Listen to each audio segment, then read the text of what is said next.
559,000 people have seen me look like this. Why am I so zoomed up? That's just ridiculous. That is so ridiculous. Didn't know about Amazon affiliates, didn't know about YouTube AdSense, didn't know about sponsorships, didn't know about free products. It's empty. It's tragic. All right, hey Internet, Harris here. I've never done a deep dive into my channel and why it exists and why I started and all that kind of stuff. Kind of my story, my YouTube story. I tell a lot of my friends and people who I meet my story when they ask why I started it, but I've never done kind of like a meta-analysis on YouTube itself talking about my YouTube channel. So this video we're gonna look at my interesting, kind of ridiculous history on YouTube, the highs and lows, all the cringy things, all the self-defamation that's gonna come out of this. Let's get started with all of the worst and the best of my channel's history.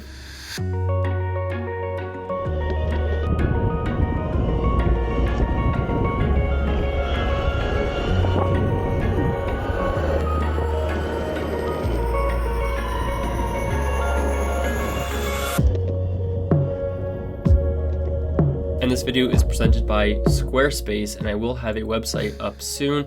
I'm trying to figure out if I want to make it a freelance portfolio thing or a blog or a store or whatever, but I'll figure that out soon. Okay, so I guess I should start with why I started YouTube and what I was intending to do with it, and then we'll kind of look through some of my videos and the timeline of development. So I was always really interested in technology, right? I loved the Kindle Fire, like that came out in 2011 or so, and I was really interested in the Kindle Fire, so I would listen to podcasts talking about the Kindle Fire. I see that in the comments section, people who order new devices, they just want to watch all the content they can on a new device. So that was the Kindle Fire for me. Later it was like the iPad mini. It's a lot of different devices over the years. Sorry, I'm watching baseball on the corner of this. I don't mean to be so distracted. So yeah, as a kid, I would always read the Best Buy ads and just look at all the technology. I would talk technology with my dad. So I remember it was around the time that the iPhone 5 came out. I had an iPhone 3GS at the time, and that was back when there were 2-year contracts for phones. So I was on AT&T, and I think I had my $200 saved up to upgrade from my iPhone 3GS, and I just couldn't stop watching case reviews. I remember Metagamers, he had some case reviews I love to watch. Justin Say, I never know if I'm saying his last name correctly. But then also the usuals like Detroit Borg, I would watch his 25-minute videos all the time. I'm sure I watched MKBHD, Soldier Knows Best, it's all those channels I remember watching at the time.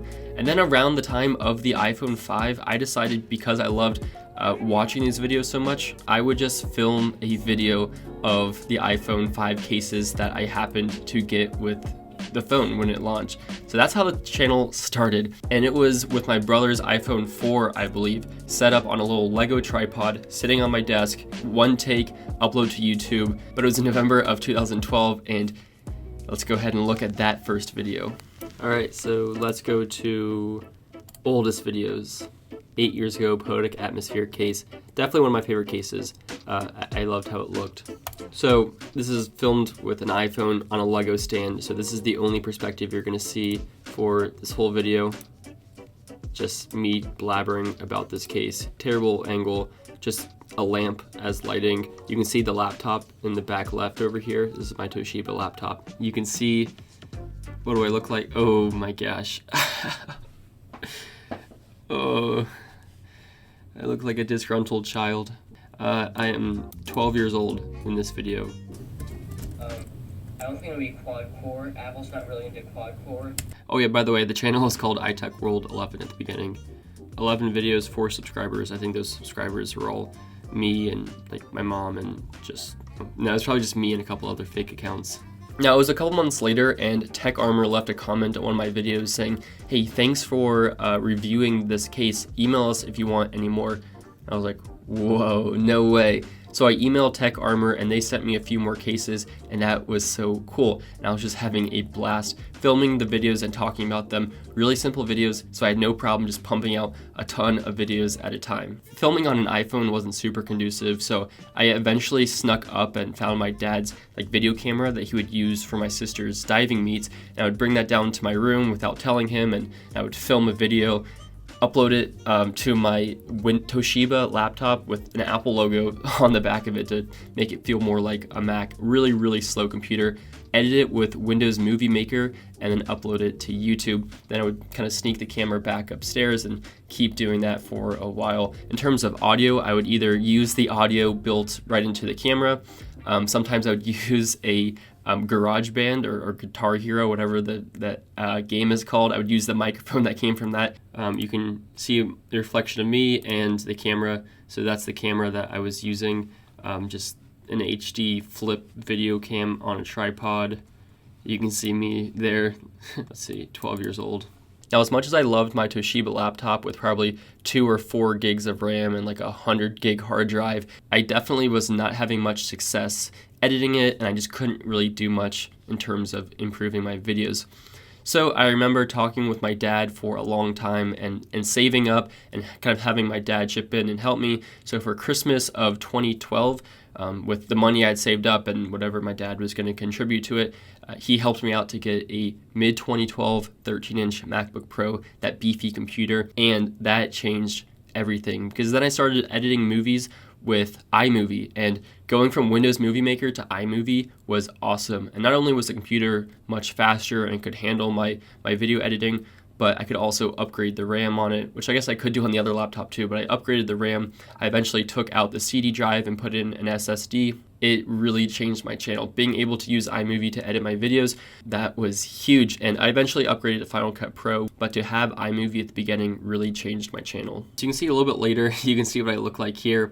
I don't think I'm using any front lighting. I'm just recording from my MacBook screen. And you can see in the background, just everything is baseball. So these are all baseball books. These are baseball bobbleheads, Joey Vottos. Everything was baseball and technology back then. But you can see just how terrible that quality was back in the day. I eventually started adding like panning and tilting to my videos. And so you can see this pan here. All right, here's a video from 2013.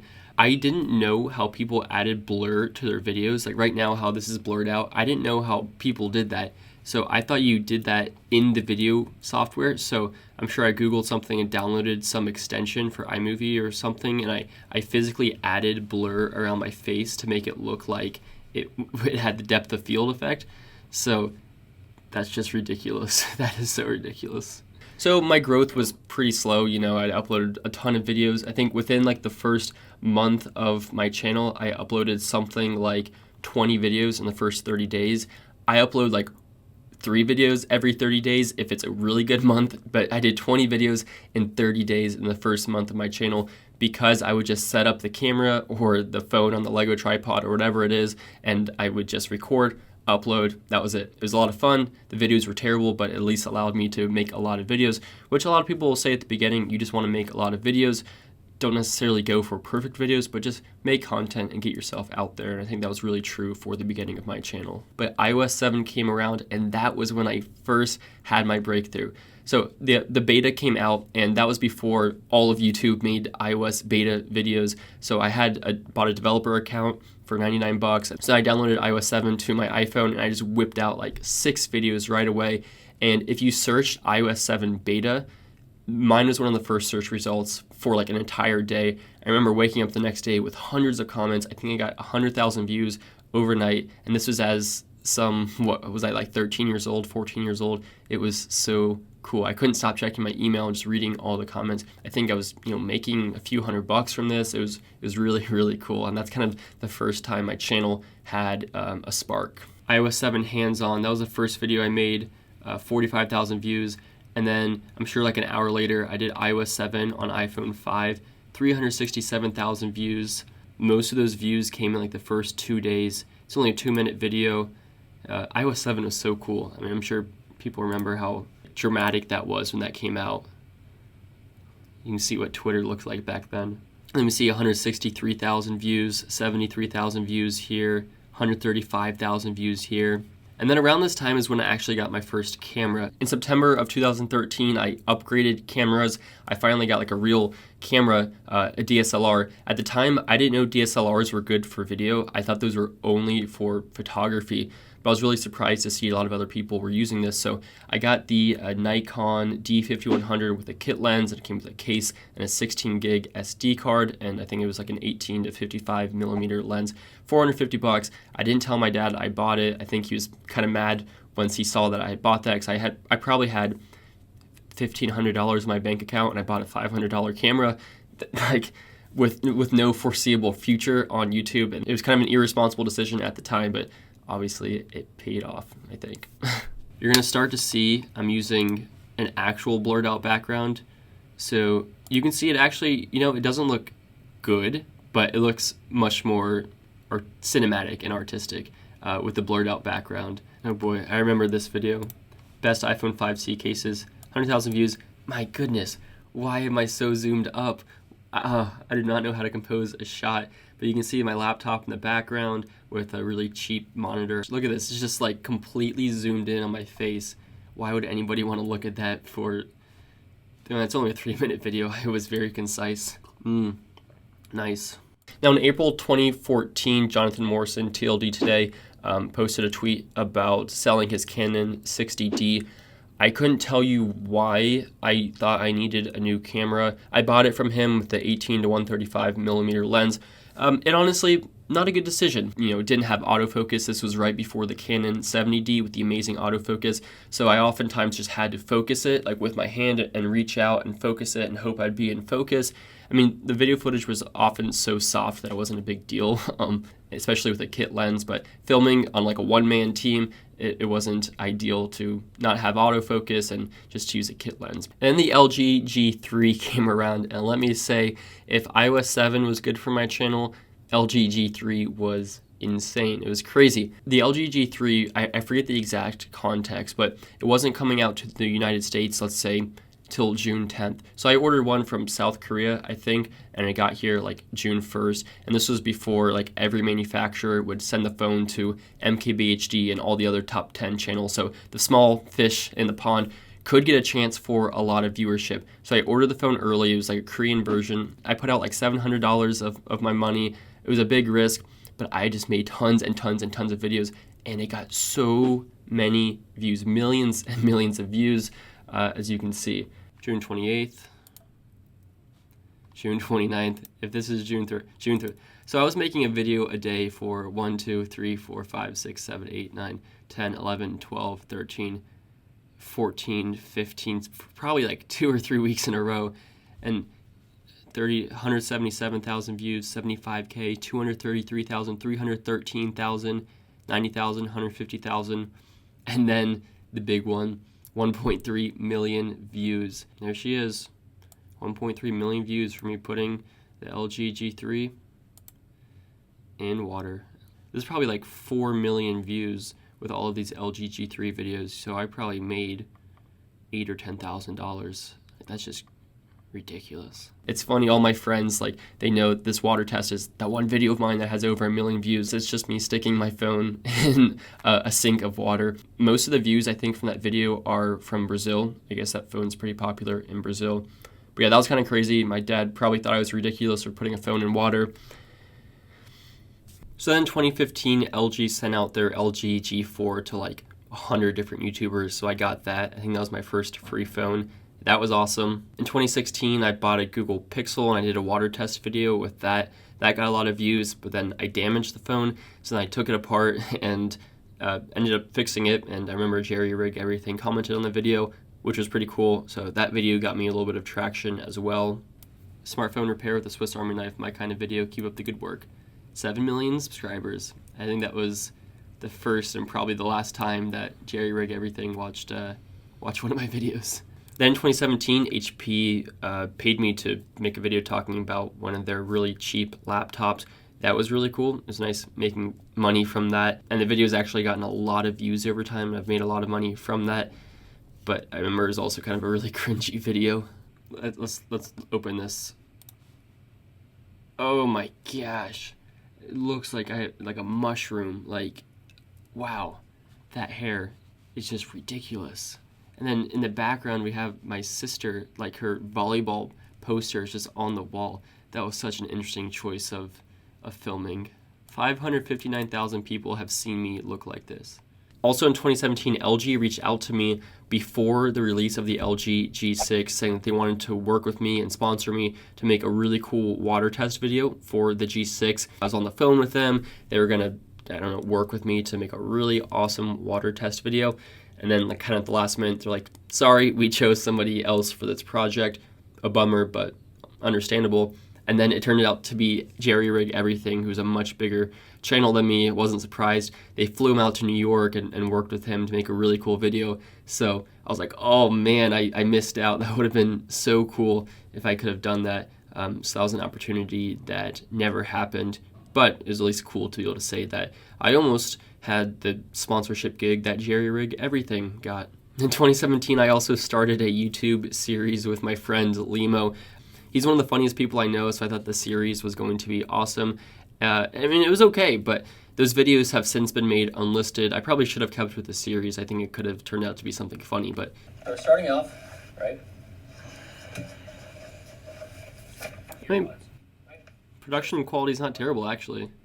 Oh, the video is private, actually. It's not unlisted, so you can't find it, unfortunately. Open this thing up. What do I see? Ooh, folks, look at that. Look at that. Look at it. You found me. You found me. Then in March 2017, I bought the Panasonic GH5, which is the camera I'm still using with the Metabones adapter and the Sigma 18-35. Pretty much every YouTuber on the planet was, well, every tech YouTuber was talking about this camera and how cool it was and how perfect it was going to be. And I was so excited because I really wanted autofocus. I really wanted a touchscreen. I really wanted slow-mo. These are all things that I love in my own filmmaking. There's a lot of the GH5 that I didn't know and still don't know how to take advantage of. I still really love the camera.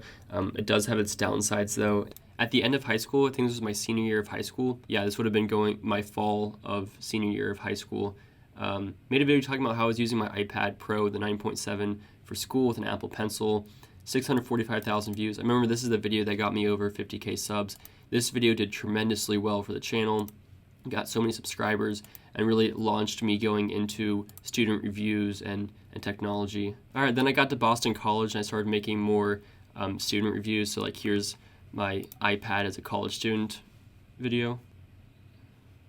So that's interesting. That was kind of fun to make. It's really hard to film by yourself in these type of environments. That was always my biggest struggle. In this video, I was talking to Dave Evans, who is a Stanford lecturer, but he also worked for Apple and with Steve Jobs for several years. I think he was a part of like the mouse designing team, which is pretty sweet. So this guy was awesome. Yeah, he wrote this book called Designing Your Life. And I got to talk to him. He literally had to catch an Uber like immediately when it's done. Someone was knocking on the door telling him his Uber was here to get him to the airport. And here we are now, where I'm doing a lot of iPad videos, a lot of student technology videos, and I'm trying to get more into lifestyle videos. You know, and now my YouTube channel is basically a full-time side gig, and it's crazy because when I started this channel, I didn't know I could make any money off of it. It was purely just something for fun. It was an extension of my hobbies. Didn't know about Amazon affiliates, didn't know about YouTube AdSense, didn't know about sponsorships, didn't know about free products, didn't even know about video cameras. I didn't know that you could blur out your background. Like I thought that was something you had to do in software. So I've come a long way. I'm still not formally trained in videography, but I think I've learned a lot on my own, and I really enjoy editing and filming. All right, and if you want to check out any of my other work, you can check out my new Squarespace website. That's right. I don't know when I'm actually going to publish it. I've been having fun tinkering with it, and I'm trying to figure out exactly what direction I want to take it. Squarespace allows you to connect with an audience and generate revenue through gated, members-only content. You can manage your members, send email communications, and leverage audience insights all on this one easy-to-use platform. You can browse through professional portfolio designs, share private work with clients, promote products, start a blog, which I'm planning on doing, and so much more. Go to squarespace.com to start your free trial, or squarespace.com/HarrisCraycraft for 10% off your plan. All right, thank you very much for watching. I'll see you in the next video, I guess.